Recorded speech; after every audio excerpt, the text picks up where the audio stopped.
Hello, I am Marilyn Slater, and I am an alcoholic. And I am just thrilled to be here, and so grateful to Bob and Marnie for all the work that they put into this weekend to make it so special, and all the other ones of you who worked on this weekend. I am especially grateful to my host, Lulu, who has pampered me, and I am so grateful that she is my sponsee, so I can continue to ask for that. And thank you. And I'm so grateful to all of the other speakers this weekend. I have learned so much. I've been around for a while. My sobriety date is February 8th, 1972. And yeah, I'm very old, very old. And just in that time, you'd think that I would have heard it all. But, I mean, there's just remarkable things that I've never heard before. And I love the stories that are told, the wonderful metaphors.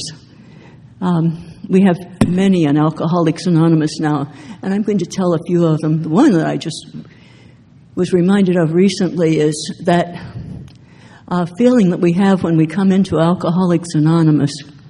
And we just are a little bit edgy. We don't know what to expect. We're so afraid. And people rush over to us and just this carnivorous welcome. And Andrew puts it so succinctly. It's when she first sticks her tongue in your ear, and at first you pull away, and then you kind of push into it. And that explains so much.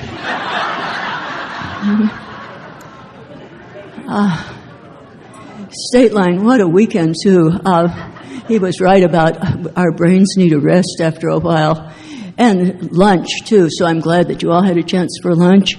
And Lee always reminds me, our wonderful, we used to call them tapers, our wonderful archivist who records these meetings, reminds me that I have a very soft voice. So this is your chance to get a nice siesta for the rest of the day, which will be intense. And I get charged, my battery gets charged, the spiritual battery. And when that happens, I go home and I get this mileage. Now, every AA meeting, every convention does that for me. But Stateline is like one of those Tesla superchargers. I mean, you really get a big voltage dose, and it lasts for a long time. So I'm just thrilled to be here. I'm going to talk about 6 and 7, and those are mystical steps. I still think about that and the meaning of 6 and 7, and it's changed in my experience and feeling over the years. My first introduction was after I had read my inventory to my sponsor, and she said, okay, we've identified a lot of these problems that you have that we call defects, character defects, and now I want you to take steps 6 and 7 seriously. So I looked in our big book, our guide, and there are 2 short paragraphs. And so I said to Marion, my sponsor, what do I do with this? I mean, this is not instruction, it's just 2 little paragraphs. And she said, well, there's a very nice prayer. And there's only 2 paragraphs because God does so much of the work in these steps. Now, the 12 and 12 gives a lot more words. Step 6 talks about character building. Step 7, a lot about humility. But it was still a little bit baffling to me until I began to realize what had happened to me, and that's what I want to talk about. First of all, character defects. Why did I even have them? Why do we need these steps? Why do we want to get rid of them? They used to be so wonderful. I thought they were beneficial, especially when I drank. I loved them all. I think that one of my favorites was dishonesty, because I could live in the fantasy. I mean, I had so much self-loathing going. I was so inadequate. I could compare myself to other people. They knew how to do things. They could step into a crowd and talk with other people. They got along with other people. I mean, I was just mystified by life. And I just felt like they have good lives. I wish I could have a life like that. So I made a life like that. And there's a person in Los Angeles, where I come from, and he says that my higher power for a long time was the look on your face. And I thought, yes. I'd meet, complete strangers, and it would be, what would you like for me to be?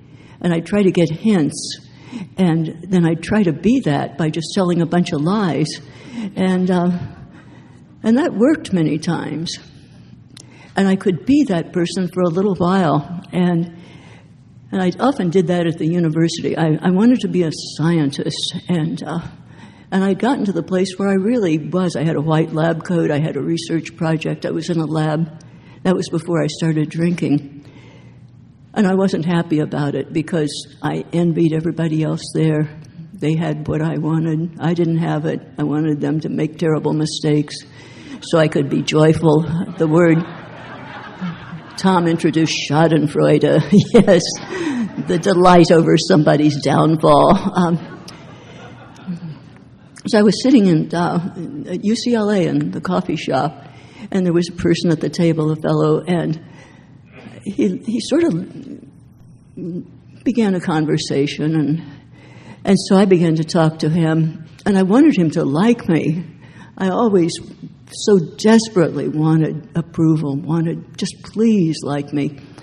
And so I started telling him who I was, and I had read the school newspaper, the Daily Bruin, and it described this sequencing experiment that was going on, DNA sequencing in early stages, and yet it was very good work, and I have a science background, and I understood the experiment. It was really terrific. So I then told him that was my work, and he was so pleased and so excited. It looked like his eyes were popping open, and I mistook that for liking me and approval. What he said was, I know about that project. I'm the principal investigator. It's my project, and I don't know you. You're not on the project. And I picked up my cup of coffee and said, I have to go now.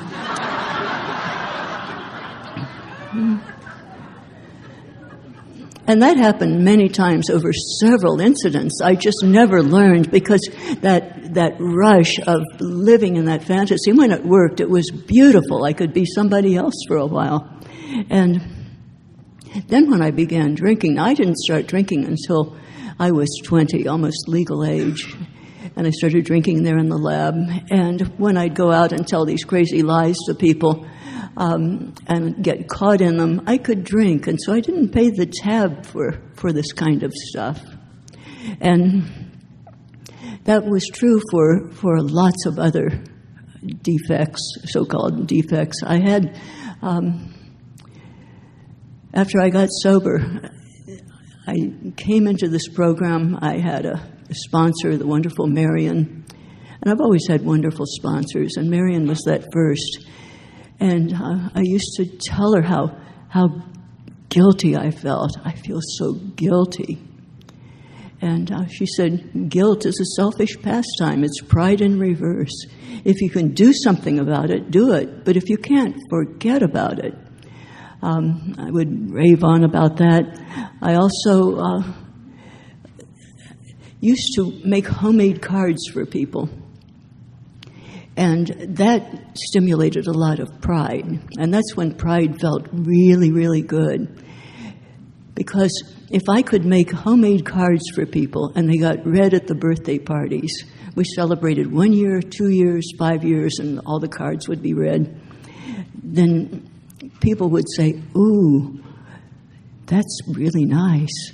And I just hear this murmur of, ooh. And an example was there was a guy named Hooper in our group.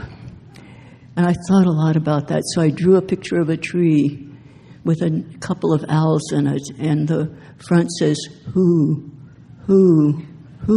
and you open it up, and it says, Hoopy birthday.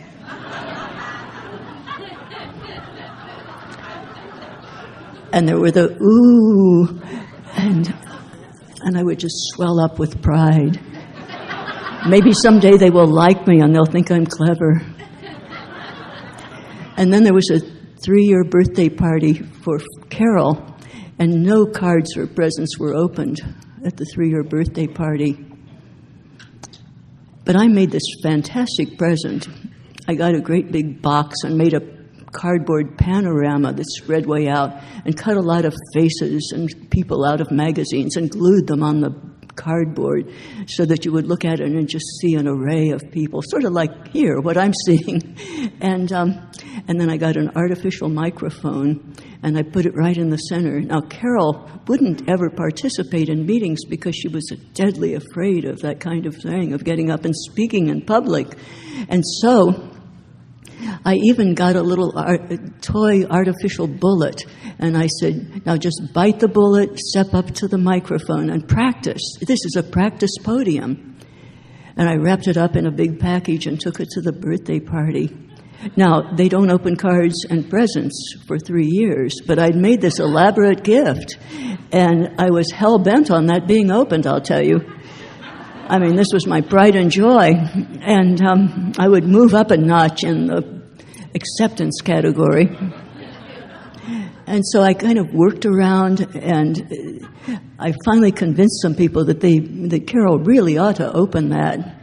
And so she did, and there was the ooh, ah, what I craved. But this time, our group leader and founder, Clancy, walked over to me and said, in front of a lot of people, Marilyn, you like group noise way too much. Yes. And then he went on to embarrass me even further by saying, you know, you're making yourself out to be different. Why don't you just join the ranks of the alcoholics? If you keep doing that, you'll become terminally different. You'll go out and you'll die of this disease. And then he turned and walked away. Oh my gosh. That's why I read chapter 7 in our 12 and 12. It talks about humility coming from countless humiliations. And I didn't see it as a spiritual experience at that time. So I just stopped talking to Clancy for about 17 years. Now, he didn't notice, but it made me feel good for a while. Now, just to leap way ahead, and I'll talk about that later if there's time, that when I was 18 years sober, he became my sponsor, and he was my sponsor for 30 years. So our perception changes in Alcoholics Anonymous.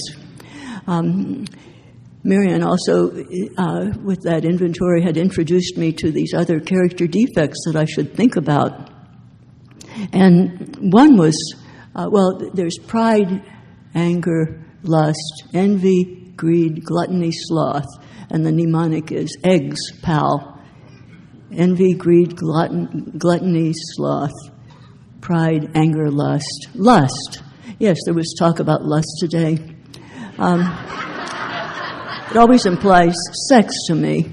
And I was married for lots of years, 60 years, in fact.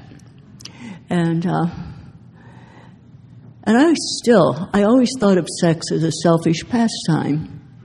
I just remember my husband saying things like, Marilyn, what? No, he didn't call me Marilyn. He called me little sweetie. Little, and I called him Big Honey. Why is it that when we make love, you're always shouting your own name?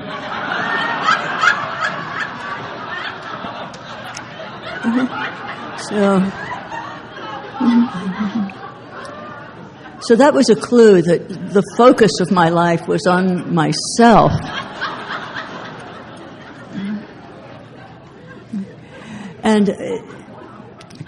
And almost all of my character defects have that as a basis, including fear. Now, fear and anger are normal responses.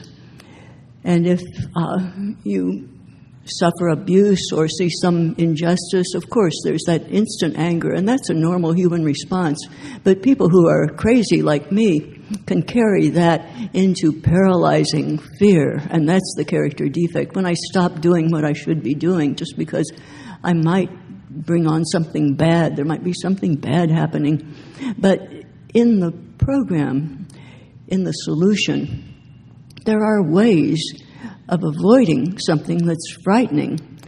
If the building's on fire, you go out of the building. There's even instructions on walls that help you, if not overcome fear, at least get away from the thing that scares you. And I'm just going to share with you, every now and then you might meet an animal that is much higher in the food chain. And Ogden Nash gives us these wonderful directions. I have some notes here that are pretty much incomprehensible, but let's see. Somewhere. Should you behold a panther, crouch. Prepare to say, ouch. Better yet, if called by a panther, don't answer. Good instructions.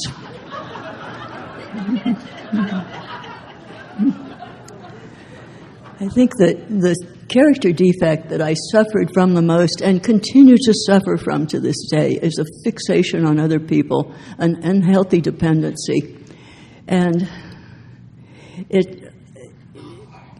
for me in those early days, even before I began drinking, I would just try to find somebody that I could attach to, and it was kind of live my life for me. There was a Bob Dylan song that I gave her my heart, but she wanted my soul.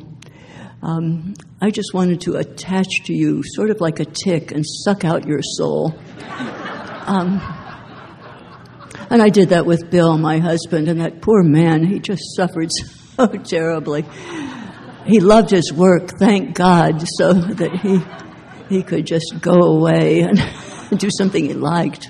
But I experienced insane jealousy. He had a girlfriend before I even met him. Her name was Margaret, and I tortured him endlessly over Margaret. And I was convinced. He said, I never think about her. I married you. But anyway, that I carried into the program. And, of course, my first sponsor, Marion, I attached to her. Just attached right to her side, I think. And she would just flick me off and say, go talk to that person who is much newer than you. And I don't think that I ever would have lost that attachment to Marion had she not moved away. And when she went away, I said, don't go, please, please, take me along with you. And she said, that's ridiculous. You have a husband, you have some children, and you're way too intense to... you can't even call me. Just get a sponsor in your home group. She and Byron drove away to Upland, and my memory of that is holding onto the bumper of the car and being dragged along the 10 freeway, getting all bloodied about the chest, and dropping off. Now, she had told me to take that 7th step. I said that 7th step prayer, which is truly beautiful. My Creator, I am now willing that you should have all of me, good and bad. I pray that you now remove from me every single defect of character that stands in the way of my usefulness to you and to my fellows. Grant me strength as I go out from here to do your bidding. And that, I think, is what God was beginning to do for me, because I was saying that prayer and I was getting to the point where I was realizing that these character defects that I loved so much, that I felt were so good for me, were really a detriment. They were making me feel bad. They turned around and bit me. And And so what was happening was that I could not have released Marion. I could not have released that dependency. But fate did it for me, and she was taken away.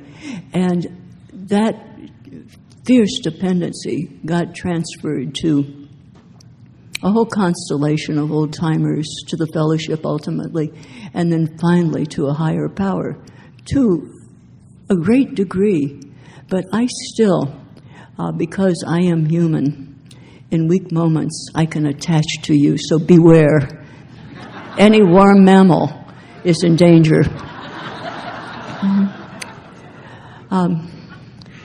I'd mentioned guilt too. That was a thing that I experienced so deeply, and it was mainly about the children. When I got sober, there were 3 little children. They were mine. I came to, and I was in this house with little children to take care of, and Marion was a big help. I mean, at first, we didn't even know what we were dealing with, but she said, okay, let's just get a count. Let's see what we're dealing with. And then it turned out that, just to leap ahead, we have amends steps, and the sentence for me was, you're going to need to make a lifetime of amends to family members. And begin right now. I didn't really know how to do that, but I did begin to play with the kids, and we began to do things together. I still felt guilty. We moved to the Bay Area up by San Francisco, and I still felt so guilty, but I was trying to make amends. I was told, treat kids like newcomers. Just listen and share your own experience. And sometimes that worked. But still, I'd go to meetings, and I was about 7 or 8 years sober by that time, still carrying that guilt. Probably not inviting my higher power in enough, believing that somehow, some way, I could manage my own life. And in a way, just living with the guilt allowed me to think that I am being punished in some kind of way. And that was not good for the children, because I would demand things from them to make me look good. For example, Becky wanted to play the guitar, and I said, no, you have to play the cello, because if she played the guitar, she might get in a rock band, and they would think that Mom might be bad and an alcoholic. So if you play the cello, it's like Yo-Yo Ma, and they would think, oh, that's a wonderful mom. Yes, giving cello lessons. And so anyway, that kind of thing, which were my idea of amends, were not necessarily what would be good for the children. But I was trying, and I do believe in this program, since I have been so inadequate in so many ways, that we don't have to be terribly good at Alcoholics Anonymous. We just have to be the best that we can be, which might be really pretty poor. But if it's the best job that we can do, it seems to work. It really seems to be that commitment, just to give it a try. Just do it. So I was trying. So we're there, and I was going to meetings every day, and there was a fellow that would watch me, and I would sit in meetings and weep day after day after day. And he said, why are you so sad? Why do you do this? And I said, because I feel so guilty. When I was drinking, I gave birth to these little children, and I was an alcoholic mom, and grandmas had to come and take care of them, and I was a danger to them. And he just listened to that, and he said, forgive yourself. I thought, okay, I've been trying. I can't. And he said, let me ask you a question. Do you think that God forgives you? And by that time, I'd taken the steps, and I'd had a spiritual awakening. I knew a higher power.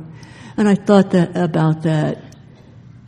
And I said to him, honestly, no, I don't think so. No, I don't think God forgives me. And he looked at me, and he said, you ruined my answer. I was going to say, how can you be so arrogant if you know God forgives you? how can you not forgive yourself? And you ruined it. So then more guilt about him. That was one of my favorite defects. And of course, there were resentments, as I mentioned. I just loathed and hated my mother-in-law because she was kind, because she came and took care of the children and told me about Alcoholics Anonymous coaching. Unless you get control of your life, we'll lock you up and you'll never see the children. You know, encouragement. And but it's largely because of that and how frightened I was of her that I called Alcoholics Anonymous. And that was that first big surrender, the surrender that we've heard about from all of our other speakers, the necessary thing.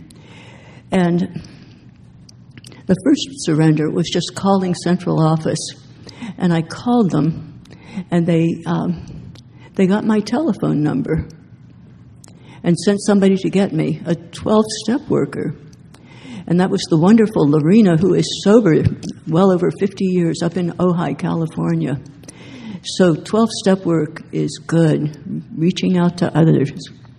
And she came to my house and she said she would take me to a meeting. And that was nothing I wanted to do. But I wanted her to like me. Unhealthy dependency comes in handy sometimes. Please, please like me. And to get her to like me, I had to go to a meeting. And I had to go with her. And we went into a meeting of Alcoholics Anonymous. I didn't think I needed that program, even though I had been diagnosed as a chronic alcoholic. I'd gone to a doctor, and he made some tests and said, we need to hospitalize you. You need to be detoxed. So I heard that and went home to drink, to forget about that. I knew he was a quack. But still, I was just not convinced. It couldn't be that bad. And it was. And so I was brought into the fellowship with that first surrender. And I came in as an atheist. I did not know a higher power at that point. But when I came into the fellowship, I was making a surrender that I think was more or less the same thing as our first 3 steps. I was desperate at that point, and I was led into the fellowship, and I turned my will and my life over to the care of Marilyn, the one I attached to, very tick-like. And so that began this process of sobriety. Still, this unhealthy dependency kept following me, though. And I kept attaching to people along the way and suffering miserably from that. I think I just did not quite believe our 7th step prayer. And now I have come to believe, and as I said, my whole attitude about steps 6 and 7 changes over the years. And I think that I'm finally starting to get it. Now, it may be completely wrong, and this is only my opinion, as we always say in Alcoholics Anonymous. But I believe that Marion was right, that God does so much of the work in 6 and 7. It's interesting that these 2 steps come halfway in our steps. And the first 6 steps are very much me steps. I look at myself, I think about myself, I write my inventory, I consider all of those things in my life. And that was, as I said, I am selfish and self-centered. I lived my life that way. So that was not hard to do. Step 5, as Andrew pointed out, is pretty embarrassing. Have to let other people know about all of this stuff. But on the other hand, they still are very me-centered. And step 7 is that deep change from me to outside of me, to you, and ultimately to a higher power. And I begin to see that if I am not me-centered, in other words, if I am focused on higher power and living according to our seventh step, just wanting to have something removed so that I can be of use to you or to my higher power, if that is true, then I really don't even have character defects. Because when you think about it, almost all of them are very much self-centered, me-centered. Envy, I want what you have. I don't celebrate what you have. Resentment, you are making me mad and upset, and I'm going to plot against you.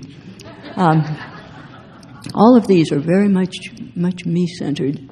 And so I think it is helpful, as I think many of us do with our sponsees, now just make a list of all these character defects and then think about what the opposites are. For a while, I did that, and I thought I'd make that list, like dishonesty, a big one. Honesty, it wasn't hard. And envy, celebration of other people.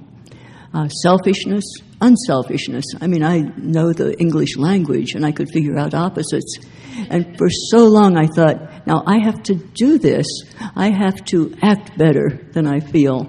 And that goes somewhat along the way. But I think it's a much deeper kind of surrender. Step 7. It's equivalent to the surrender we make in coming into Alcoholics Anonymous.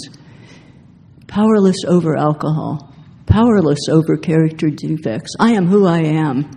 Without constant infusion of the program, I revert to that. And so what I had to begin to do was look at those opposites and then change that into a prayer. God, please help me not to tell all of these lies to people. And then I'd hear somebody at a meeting give me a little advice. And that was the wonderful Don G. I don't know whether we use last names. If somebody's passed on, I'll be saved. Don G.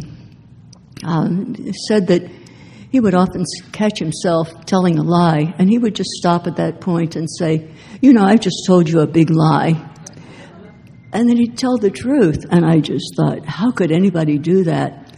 Well, that's a piece of advice, maybe from higher power. I prayed to have dishonesty removed. Is that what I have to do? I tried that a couple of times, and that is hideous. I mean, not only am I embarrassed, but the other person is horrified.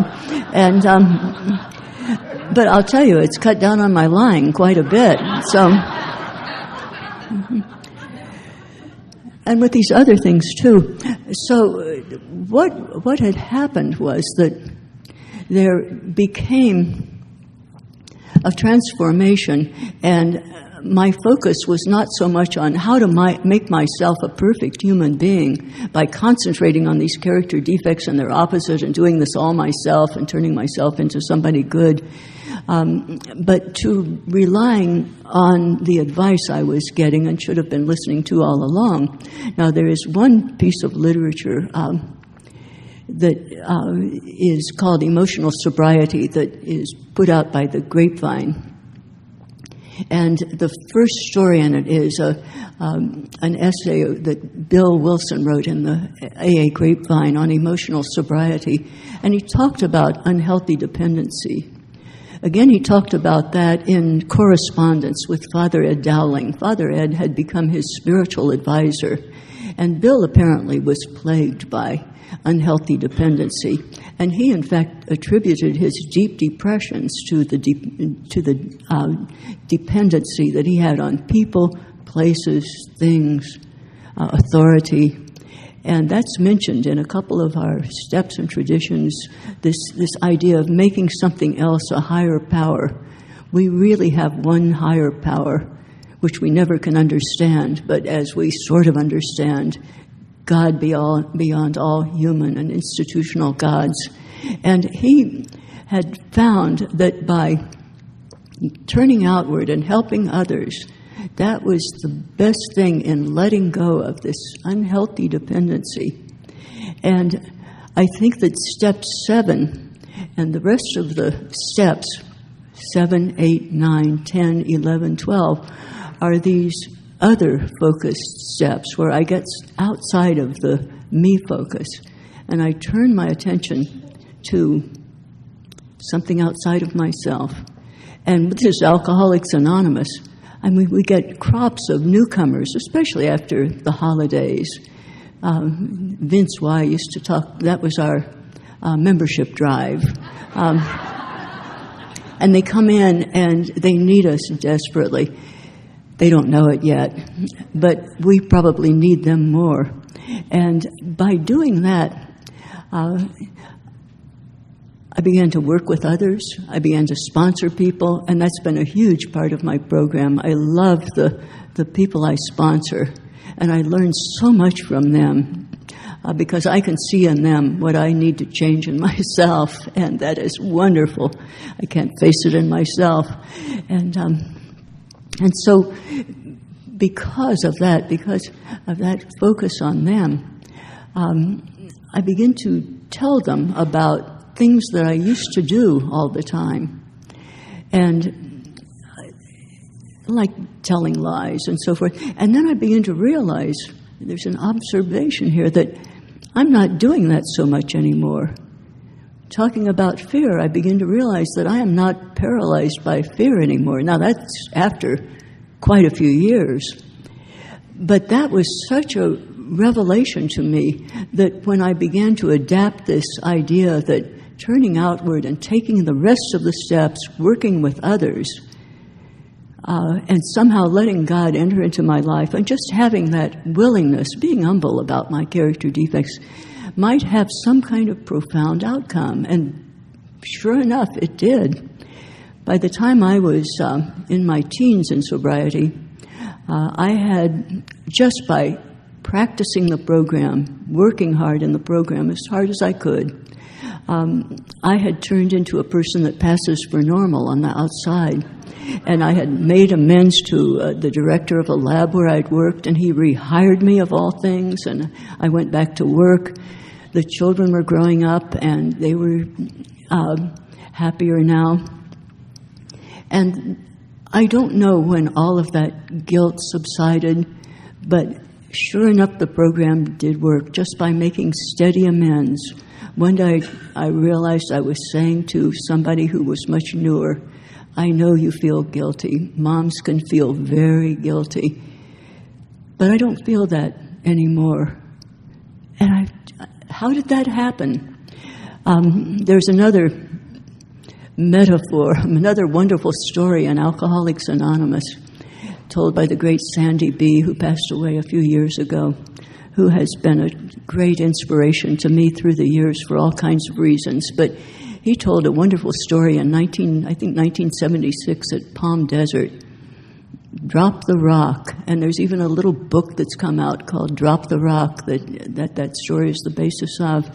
And he describes a thing that kind of tells us what's happening in this mystical experience of 6 and 7, where 6 is all me-centered, 7 is God-focused, and that transition and how we're carried there.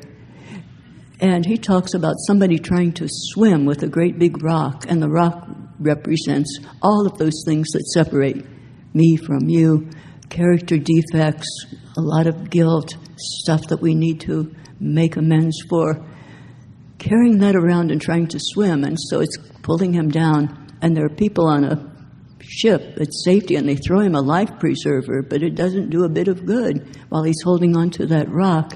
And then he said, and then I got distracted, and something happened, and the rock fell away. He doesn't say he dropped the rock. It's just he was distracted, and it fell away. And then he buoyed up to the surface, and he was saved. And then as he concluded that talk he gave, he said that I'm hoping to stay around and watch some of you drop that rock and yell to others, drop the rock, come up to safety.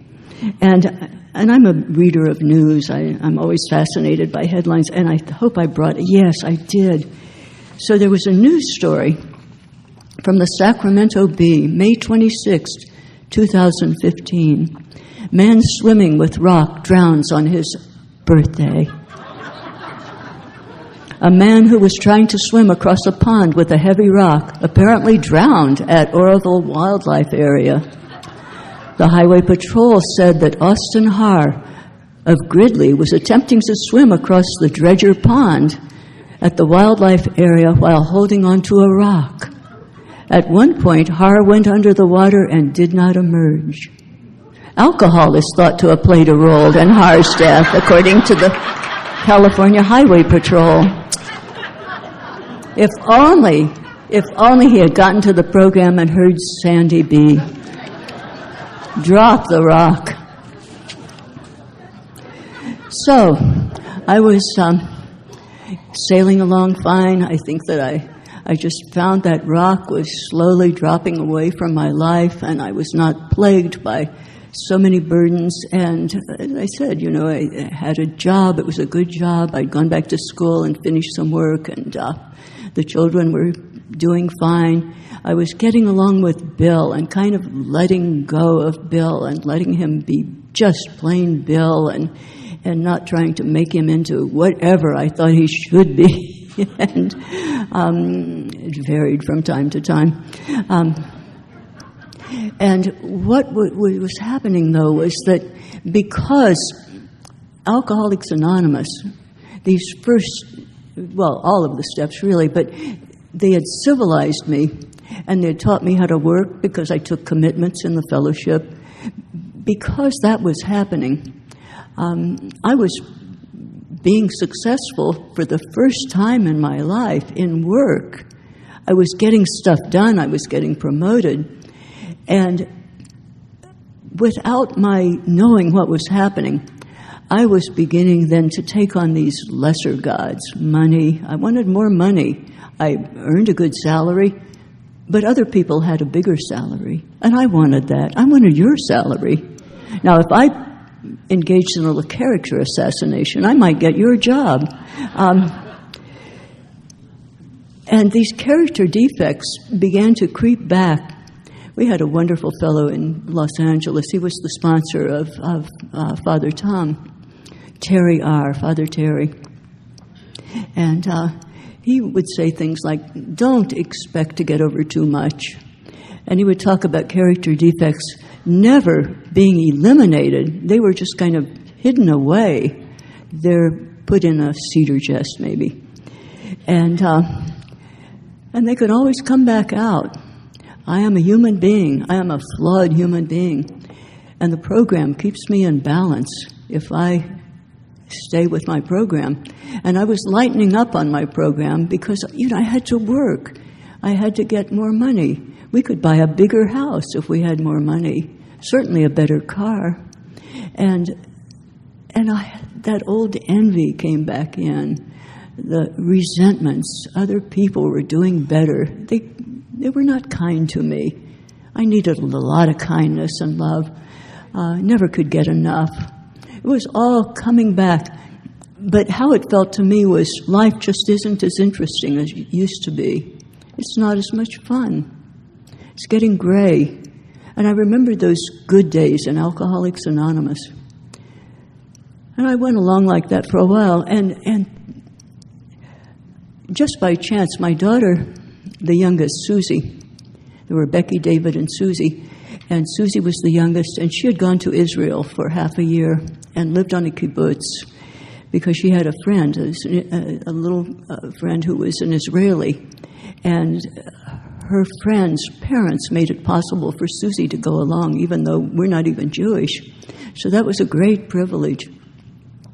And after she'd been there for, I think, about a year, I joined her before she came home just to spend some time and see Israel. So we had about 2 weeks, and she was an able tour guide because she knew the country pretty well.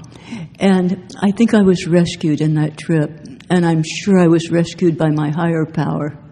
And when you think about it, if God wants to do something big, God often does it in Israel.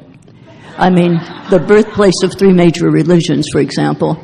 Now, what happened to me was not that exciting, but it changed my life almost as much as coming into Alcoholics Anonymous, because I feel that it was a rescue from the path that I was following. And what I realized was that the people that are really happy in Alcoholics Anonymous are the ones that are fully invested in this program.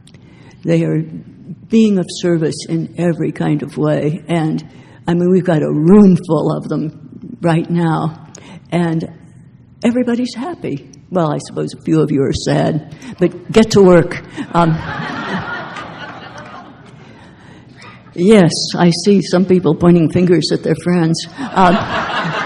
It's good. You need Al-Anon, by the way.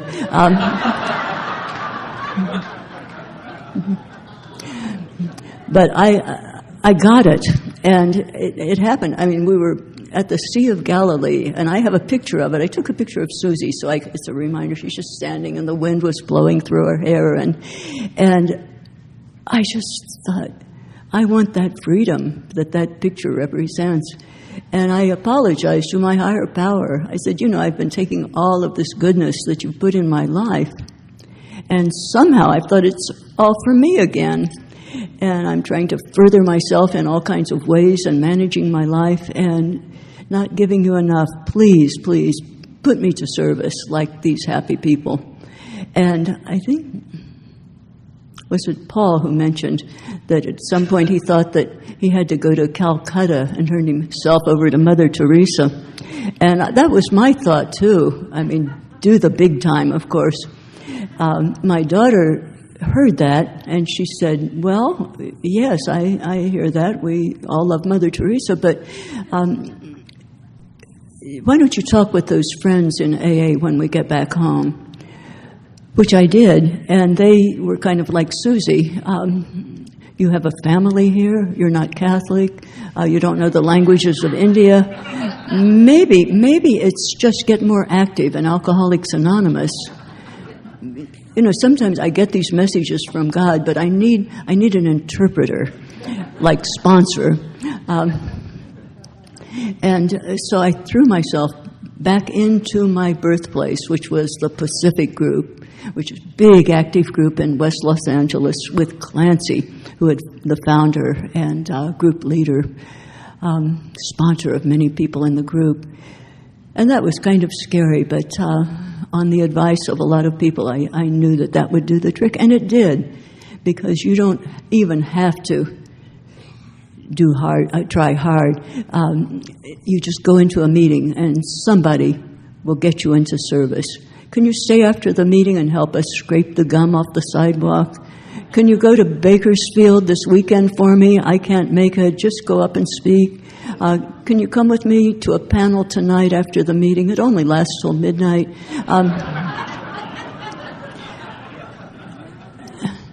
And so I got the message, just say yes to it all. And my life got happy again. It changed radically after that, just deeply committing to the fellowship. And then that's when I began to sponsor quite a few people. And then I got locked into the program. And in those days when I'm less willing, I just find that I've got to save face. I mean, I can't stay home from my home group. I've got sponsees there. If I stay home, they know they can stay home. So I have to go. And if I use this tie to the fellowship during these periods of sloth, unwillingness, then that old enthusiasm comes back again and again. And that has been such a lifesaver for me to get tied into the fellowship.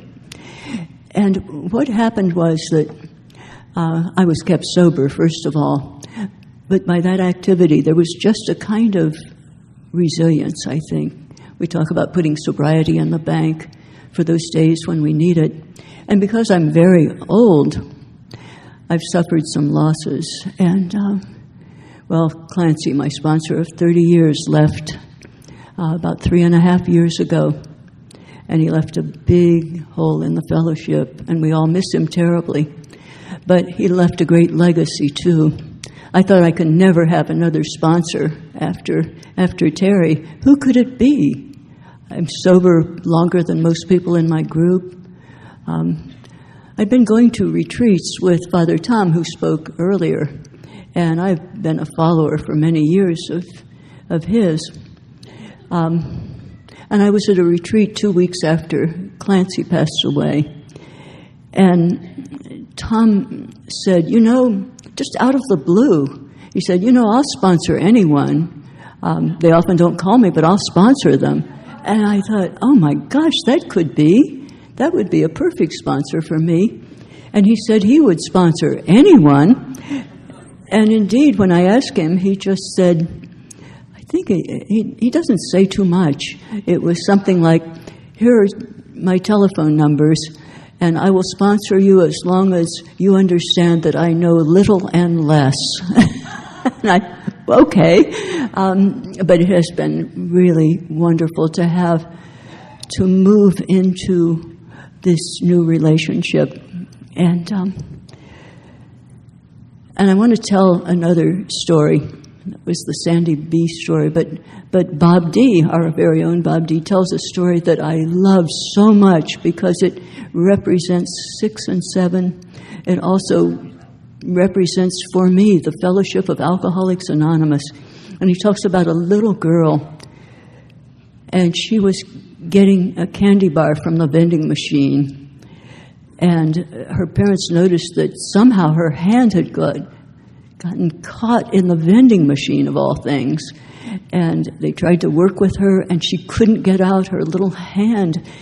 And the paramedics were called, and they couldn't get it out. And so heavy metal workers were being called in to take the machine apart.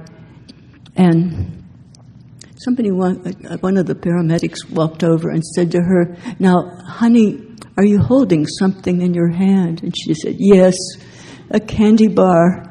And he said, "Would you be willing to let go of that candy bar?" And she said, "No, it's my candy bar." And he said, "Would you let go of it if we promise that when you get your hand out, we'll give you 2 candy bars?" And reluctantly, she pulled her hand out and got 2 candy bars. And I thank Bob for that story, because everything that I have given up, I've gotten 2 candy bars for. And as I said, I thought that there would never be a replacement for Clancy, but I do have a sponsor, and this is a perfect sponsor for me right now. I still don't have a replacement for Bill, my sweet, dear husband of 60 years. But it's been 4.5 years, and I'm kind of waiting for that handsome 90-year-old to come along. You never know. Yeah. I think that the saddest loss, though, happened while I was at Stateline 12 years ago, and some of you were there, and we got word that our beautiful son, David, for reasons we'll never understand, committed suicide. And that broke my heart. But I had Clancy as a strong sponsor then, and he said, "You'll have 2 years of hard grief, but you will be a great asset to your family, helping them get through that. And then you will find there are many blessings." Sandy B. was very, very helpful. He had lost his 2 daughters the year before. The fellowship brought me through that, gave me a kind of resilience. And there have been so many blessings, as promised, that followed. I've traveled to places. I thought in my old age I wouldn't do that, but I've seen many new places. And I think the greatest gift lately has been my 24-year-old grandson, Adam, graduated from college, and he decided he didn't know what he wanted to do, so he was going to get a job. And so he applied for several jobs, and he got a job in downtown Los Angeles, my city. And he called me and said, "Grandma, could I move in with you?" And I love this grandson, and I said, "Of course." And I had a room for him, and he's been living there for more than a year. And we go to concerts together. We go to movies together. He's not ashamed to be seen with Grandma. And we work puzzles together, we make meals together. I always thought there would be David in my later years, and that was not to be. But I have received this gift, the 2 candy bar gift, that is sweet indeed. He's not David, he is very much Adam, but he's a blessing. And this program is a blessing, and it has saved me. Thank you.